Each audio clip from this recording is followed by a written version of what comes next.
So I know I've got a limited time, and I'm trying to get as much information put out as I can. And I'm going to walk around. I'm not going to use a microphone just because it'll keep my blood flowing and stuff like that.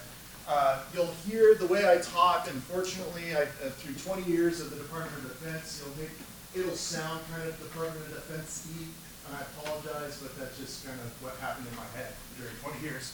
How many hackers are in the room? Would you categorize yourself as hackers? Okay, kind of a small hand up. How many law enforcement? All right, so you guys would probably want to sit next to each other. Anyway, so I joke about that sort of kind of half-heartedly here. I'm using a USB connected remote. I've connected my HDMI port to the university system. It makes me nervous inside. There were some things I had to overcome emotionally in order for me to do this presentation, but I'll describe that a little bit in more detail. Also, at any point during this presentation, if you have any questions, just raise your hand. We don't have to wait till the end. I want people to be able to interact with me if you have any questions about it. So the gist of this presentation is to let you know what it looks like to me in OT cybersecurity, how my company looks at OT cybersecurity, how it's interrelated to power, energy production, and some of the things that kind of keep me up at night so that you could be informed about the things that concern me. There's my friends up here from PGE will know right off the bat, I am open at all times to conversation at any level. I will, with the exception of what my infrastructure looks like, that is a restricted thing that I just am not willing to really discuss it at length. That's just by nature of regulatory requirements. But if at any time anybody wants to come up and take a look at our control center, we'll kind of take a look at it if you're interested. It kind of depends on the audience, of course. But I'm an open book because here we are. Representative Nathanson mentions it in our introductory discussion. And she says we have to share information. I am of the utmost belief that we're not stronger unless we're sharing information. So that's why I'm here. This is basically just a synopsis of what we're intending to look at today or this morning. This picture actually, as a matter of fact, to give you a little background, I work for a company called Avangrid. We have an Avangrid corporate headquarters. They're out in Orange, Connecticut. We're a subsidiary of a Spanish company, which concerns us in cybersecurity because of the nature of their location in relation to nation-state actors. That's kind of a hard thing for us to control, but we're also not able to share information with our parent company because of US regulations. It's really weird, but it's reality, and that's the gist of regulation in the United States with power. This picture here was taken in the gorge on the southern side of the gorge. This is one of our wind turbines. If you travel anywhere east or west on I-84, those turbines are owned by our company. We also own the largest solar fields in the state of Oregon. It's out in way eastern Oregon. The other side is, that is not ending, ever. We will continue to build wind and solar any place where anybody is willing to lease us land. That includes Texas, that includes Arizona, California, Washington, anywhere in the country that has wind or sun, we will be building on it, or we will attempt to. So, why is it all a big deal? The Obama administration comes up with our 16 critical infrastructure. In the center of that list is energy. I like lights. I like air conditioning. I like my refrigerator. It runs on energy. Where the energy comes from is important, but we don't generate enough electricity as it currently stands. That's kind of up for debate. But in certain places, during certain times of the year, wink, wink, nudge, nudge, Texas, they don't generate enough electricity in some instances to be able to support their infrastructure. That's just reality. I mean, you have rolling blackouts, brownouts during hot summer months, cold winter months. In the case of Texas, it's both. And so they need electricity. And so that's where we're at in the center. And that's why it matters. So how many of you are familiar with the way electricity runs in the United States? It's just a kind of show of hands, just roughly. Okay.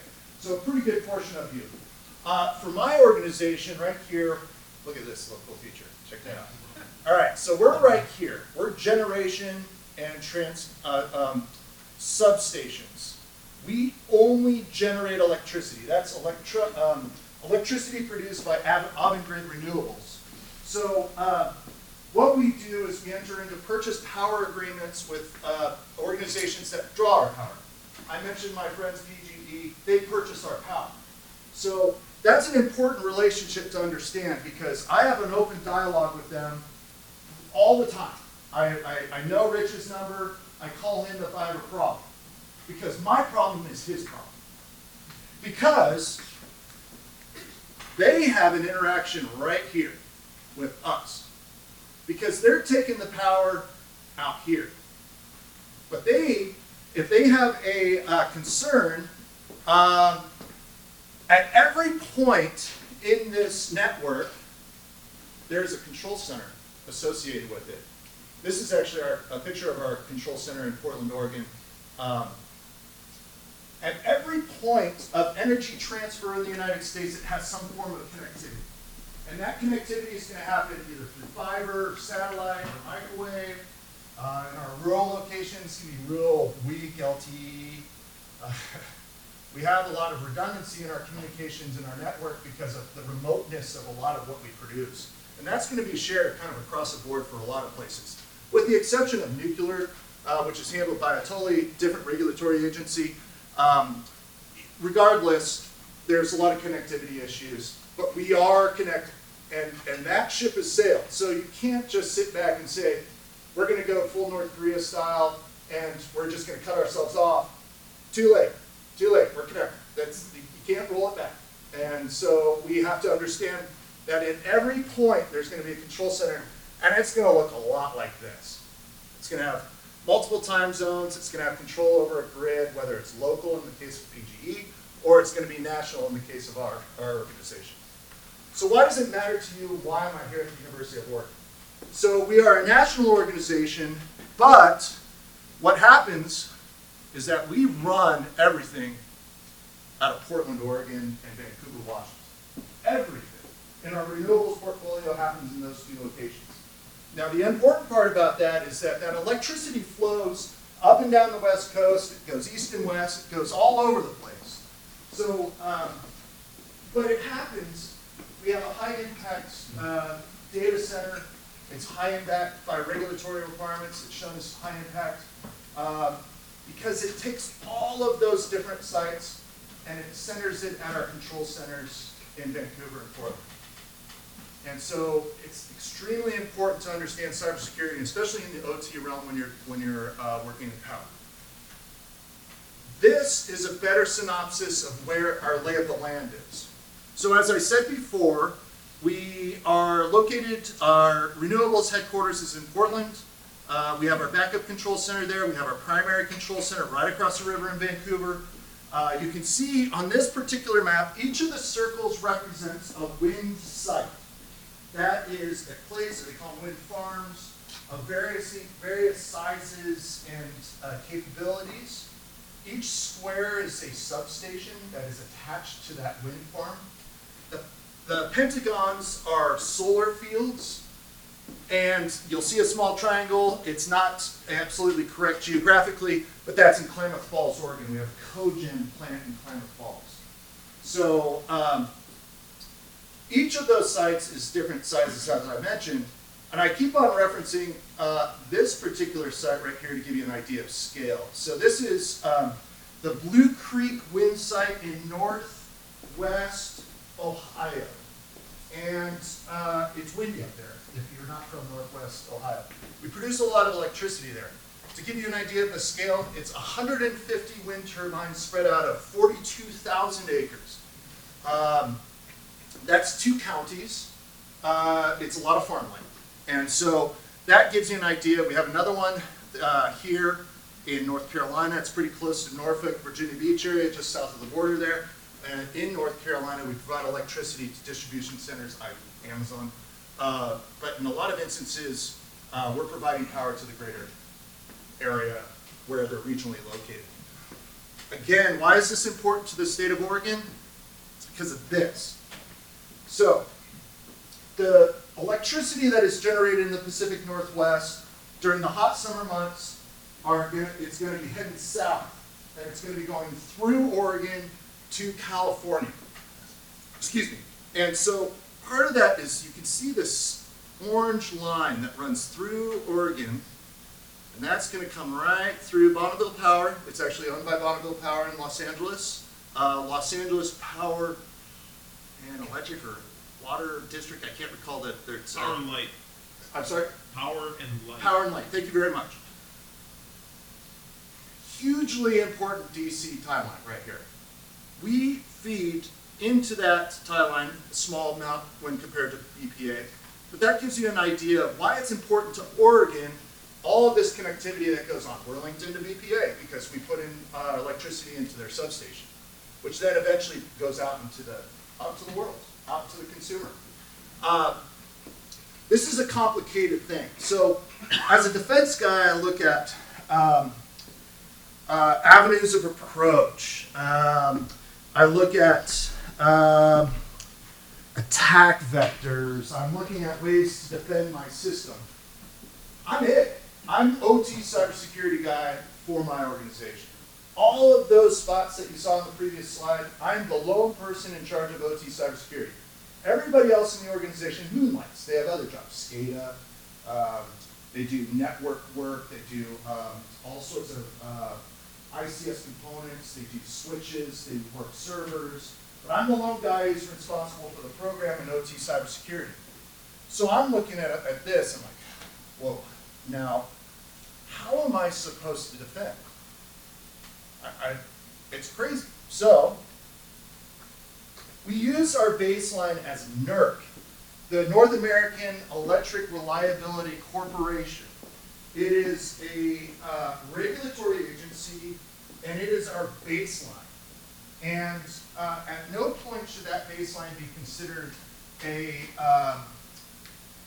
way to be secure, unfortunately.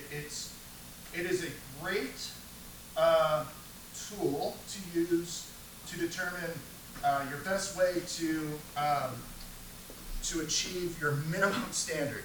But it's also built for big companies like ours, and it's also designed for small rural communities as well. So it's a bit of a challenge, but it's like do not pass go. These are mandatory, and we maintain audit readiness at all times. But it should never be considered. And that's another thing that's kind of important to think when you're starting to develop, when Oregon Cyber Center of Excellence starts working towards developing policy and tools to strengthen rural power. This is the one where we start, and then we build from there. Because they have to. They have to meet the minimum requirement.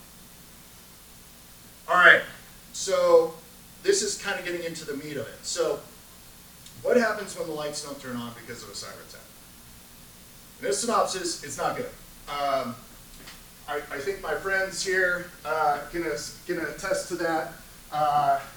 It doesn't look good. I mean, let's be honest with you. There's no two ways about it. Everybody references, it's this thing, it's like Colonial Pipeline and the Tulsa research at Black Hat in 2017. Everybody references the same thing. None of them look good. I'm going to kind of give you a little peek behind the curtain when it looks like AVIGRID to us.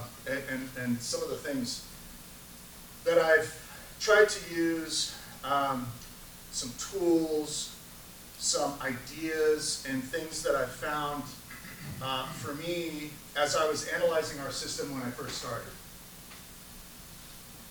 I don't know if I can play defense. I'm going to be really honest with you. It's like the Wild West. And you remember, like in Westerns, there was the old guy in the top hat who would show up, and he would have this covered wagon, and he had all of these tonics and all these things that he would solve all of your illnesses, and it would solve all your problems. There's a million of them out there. A million of them. None of them are really cheap, to be honest with you. But they're all clamoring at this Wild West. And there's tons of bandits, very few sheriffs, and a lot of dudes selling their stuff. And so as an organization, I have to sit back and say what works and what doesn't. So I got to put it through a test environment. That just takes time. Maybe they give me a free license for like 3 months or something like that. Cool. But I'm not, it's a test environment. I'm not looking at it during, I can't put it on my system in August when it's hot in California in the Central Valley. I'm going to place like simulation. I only have so much time and capability to do this. So I have to spend a little bit more time understanding what the costs are. And so I spend a little bit more time on recovery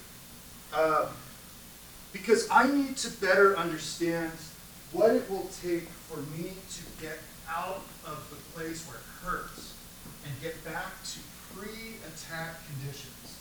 And so, because I have limited resources, just like all of us, if we're designing a program or we're doing something, you don't have a lot. Rural communities, water, electric, those very important things that we saw on that list, minuscule budgets. Then you got to fight for federal grants or state grants or wherever you can get free. CISA is a great spot, great starting spot. Free, it's an excellent resource. And so those are the places where you start. But in our model, we spend a little bit more time and resources on what it looks like to recover. The other side is, how do you sell that idea to your leadership? So you have competing budgets, you have a lot of issues with trying to get that money or the tool or that recovery tool that you really want. I'm working now on trying to figure out a way to make it not sound like an insurance policy.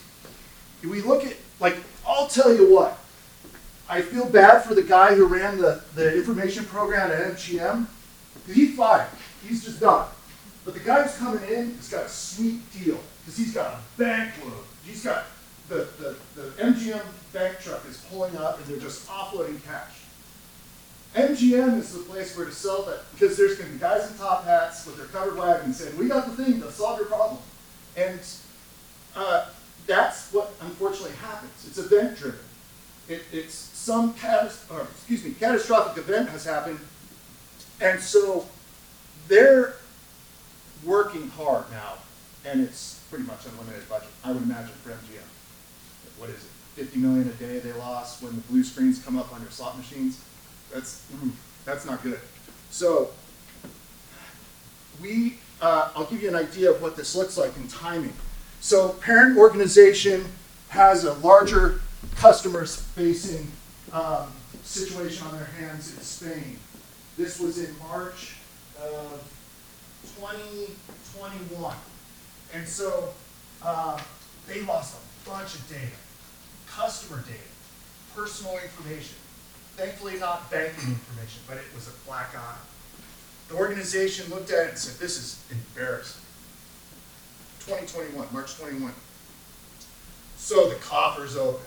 And that's where everybody was jumping in. And I was working on getting new programs and tools and asset management tools and trying to identify our gaps and weaknesses. And so doing gap analysis, doing risk mitigation. And here we are, 2 years later. Whew, that's behind us now. Now I'm fighting for OpEx. I'm fighting for CapEx. I'm scrapping it out with SCADA guys, just trying to beat them to the budget. And so that's the time difference. That's 2 years, 2.5 years. What is that right? Yeah, 2.5 years. And so that gap has widened. Now we're just scraping. And that's what happens in a lot of organizations. You have events that drive it and drive it. And so I have to convey something that is something other than an insurance policy. There's some great documents out there that I really appreciate, but it's hard for me to convey. So IBM puts out their yearly cyber assessment, and it's massive. You know, it's grand. 207 days to fully recover. Average cost is what is it? 4.54 million or something crazy. Just astronomical numbers. But when I'm looking at an organization and I look at my boss across the table, I have to convey to him that this insurance policy is worth his while. his or her why. You sit there and say, it's important for us to contribute a little more money to this program. But he says, well, the shareholders are happy, or the constituents are happy, or the school district's fine. We haven't had an event in years. Kids are great. Schools are getting good grades. The hospital's no problem. We keep on bringing in patients. We're doing fine. You know, everything's looking good. Why would I spend all that money on something that I don't really need? It's just assurance policy. So I have to be able to convey that. And so there's some things that you have to get creative with, and I'm analyzing those. And thankfully, we have a lot of support from the organization. So I'm early, which is good, and I think that's important. So I wanted to share this information with you just to give you an idea. This is just a small example of this overall cybersecurity problem that we face. And this is a conversation about solutions. And so, as I mentioned earlier, I'm always about conversation and open dialogue, no matter who it is, the hacker, law enforcement, whoever it is. Portland, we've got a lot of ideas and minds in this room. And so I'm open to any ideas, discussions, questions. Yeah, please, go ahead. Yeah, I appreciate your talk, and really the key is there is no 100% security. So your board, decision makers, they need to understand that. You made a statement about the MGM, and I'm hoping he had a defensible program that they didn't fund, and he tried to do the right thing. I don't know, but usually we shouldn't shoot our wounded, so hopefully that's changing. But in a lot of these cases, it's being able to basically explain the risks to the business in the language of the business and have them acknowledge it, whether it's through a risk register or through a risk letter saying, this is what bad can look like. Talk to your subject matter experts, talk to all people, say, this really is what bad could look like. Luck is not a good business model. And then say, do you agree with this? Do you understand? And then they own it. Because if the business doesn't own the risk, you're always going to be fighting that. You're going to be fighting that fight. Convey it. Yeah, I agree with that. And the other interesting thing about that mention is there's a different dollar amount for different times of the year. You know, it's like you could look at the holidays. We're all braced. You know, that's the historic spot where everybody's at home. You have a skeleton crew, and things start happening around the holidays. And so that looks different. There's a bigger cost of what happens during the holidays. So we run the dredge operation, the Port Portland does, and it's a seasonal thing. So if the dredge is down in January, great, we're maintenance, that's fine. If it's down during the dredging season, there's a high dollar cost to that per day that you can measure, and you can say, well, here's what we need to do to help mitigate or to minimize what that is. But it doesn't mean it's 100%. Yeah, there's a calculation. Right. Definitely, there's a calculation. Please. You were talking about, kind of being a lone wolf and trying to determine, tools and systems that work for you. I'm curious where assessments and outside third parties come into play in terms of helping you determine where resources need to go. Yeah, that's a great question. For our sector, critical infrastructure, gas, electricity, ICS, OT, the kind of big players, Dragos is a good example. Dragos provides a wonderful tool, an excellent service. They have a good reputation. They're embedded with our federal friends. And they are great. The unfortunate thing is they provide a service. And service falls under OpEx. And OpEx budgets are hard for private organizations. And so when we look at a lot of the services that are provided, they're really good. They're just so darn expensive. They're really expensive. The good ones. And so I have open dialogue all the time with Dragos. Like, no. I'm just wondering if you can get some of the value of, of determining some of those tools, and Dragos was great, and there are lots of other options, but I think I'm just curious, what other tools you have used to help determine. Yeah, so I'm going to keep referencing my friends in the back corner. Our federal entities are excellent. They come at an excellent price. I would say that they're a great resource, and just free dialogue with your peers. I think that is the most important thing. I don't, we produce electricity, we have competitors, but I've been given the green light to have just an open dialogue with just about everything. And so I look for freebies, really. I really do. And that's why I'm here, basically. I've got a bunch of business cards up front. And if you ever want to learn about electricity and cybersecurity, you too, Colonel. We got plenty of options. You bring in everybody. Everybody's welcome. So we can do all these things, and we can at least provide some awareness in what's out there. Because electricity is pretty nice. Sir. So, I've got actually a brief statement and a couple questions. First question I have is, and then I'll tie in my brief statement. Your cogen plant in Clement Falls, what's the fuel source for your cogen? That's a natural gas facility. Okay, excellent. As a critical infrastructure person that's pretty passionate about infrastructure, I mean, I've lived without porcelain, so I don't like that. I'm a big fan of water, porcelain. I focus on 4 sectors, and the acronym is really simple. It's WETT, W-E-T-T, because all of our society is built on these 4 sectors: water, energy, telecommunications, transportation. You take away, from a targeting perspective, one of those sectors, you break everything else. You can pick and choose whatever you want, but the house is going to come crumbling down. Working with entities, whether energy, hospitals,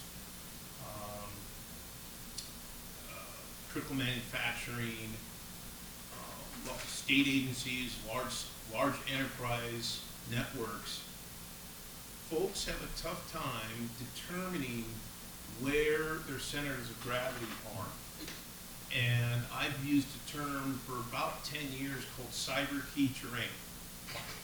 And I'm wondering if you have any experience with some of those areas that you're working in, what you've done in identifying, and I don't know if you have a similar term for what is your cyber key terrain from a criticality perspective, because then you can build layers of defense working from the outside or from inside out. Yeah, that's a great point. So we used to call it most likely course of action and most costly course of action in the military. And so the most likely course of action, I can't really play that game. Mm-hmm. I can't, because everybody gets an equal vote. Sure. The bad guy, it doesn't matter to me. They can all do the same thing. So for me, it's most costly. And so I have some very unique, you mentioned climate, extremely important to our overall infrastructure, extremely important. We have some other very important locations that are extremely important. That is my primary focus. So I have worst case scenario, and so that's where I really start. And that's where we're really providing that focus. I showed you that map. We have a facility up in Maine. It has, I think, 7 wind turbines. Okay, we can afford to lose that for a period of time. The ice alone in the winter shuts it down. And so I know what that looks like. But those 3 or 4 critical nodes that we've got, those are the ones I'm focused on. Absolutely 100%. Have you done anything with microgridding or considered microgridding from a resilience and recovery perspective? Sort of. It's hard to kind of pull off with renewables, to be honest with you. Sure. And we're kind of dispersed. And we've looked at it a little bit, but not a whole lot. I've started some conversations with the Corps of Engineer. I'd like to Love talk to. to you about that. I am always. So microgridding from a resilience perspective, at least in Oregon, is gaining a lot of traction. Yeah. I'm super interested, and I'm sorry. I'm okay. Yeah, I'm Tom here. So, but but I'm very interested in continuing this conversation. You'll see me, I've got no hair, and I'm wearing a white shirt and 2 lanyards now, so please look for me at any of the breaks. I'd love to continue the conversation. I have a bunch of business cards if anybody wants to share information at any time. I know there was one more question. Go ahead. I'll try my Going best. back to your previous slide regarding risk, Yeah. it's, some of the points in there is also willing to accept the risk. That's a big major point that what I see, I know money manages there, but it's, what is the lesser evil of the risks? That's what it comes down to as well. Yeah, I agree with that, and that goes into the conversation of conveying that to your leadership. And that's like, all right, boss, I told you. You're gonna assume the risk. I gave you the heads up. This is what you're willing to assume. And I'm working well with my leadership to convey that. And so that's, I agree. Sorry. Sorry, I'm going long. Go ahead. Don't you think that a good third-party assessment where they can come into leadership and point to gaps and to where the risk is a big part of that? I agree, yes, completely. I will reiterate the problem with budget. But that's the important thing. I like the idea of somebody that, there's nobody that scares anybody more than the federal government. I have to admit, you're welcome. You're a lovely guy, I love you. But walking in as a federal entity into a private company's leadership, into the C-suite and saying, this is where you're going, that whole power. And then if it's a private entity where there's a little more quietness and a little more discreet discussion, then there has to be that image as well, and there has to be, they have to have a good image and a good background. So one strategy is to get your local government to write you up, and then you take that to get funding. Okay, well, there was a discussion about that. That's another one for offline.